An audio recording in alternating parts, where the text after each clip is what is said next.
Si est-il lors d'un voyage en Afrique du Sud que tout a basculé pour Maryse Gildas, je me suis rendu compte que Philippe mangeait très peu, il part chercher une caméra dans un bungalow et ne revient pas.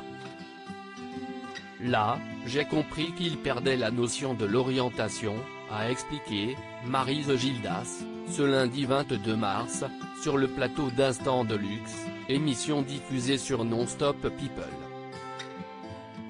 Dès son retour, le célèbre journaliste de Canal+ passe des examens médicaux qui révèlent une tumeur sur son rein gauche, le médecin m'a dit qu'il était métastasé au cerveau. Là, j'ai compris, se souvient l'ex-animatrice de radio. Philippe Gildas a tenté une immunothérapie qui n'a finalement pas fonctionné. Il n'était plus l'homme qu'il avait été, c'était quelqu'un d'autre. Il s'est évanoui, il s'est éteint tout doucement, précise l'octogénaire.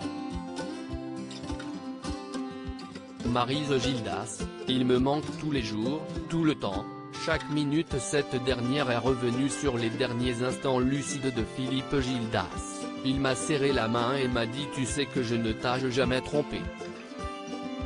Si est-il la dernière phrase qu'il a dite, car après, il n'était plus lucide. L'épouse de Philippe Gildas reste encore très affectée par le décès de son mari survenu en octobre 2018 à l'âge de 82 ans, il me manque tous les jours, tout le temps, chaque minute. Si est-il terrible. Il m'a fait promettre d'essayer de vivre sans lui, donc j'essaie, mais si est-il dur. Ce qui est le plus dur, si est-il la solitude, le manque de lui, a-t-elle confié à Jordan Deluxe.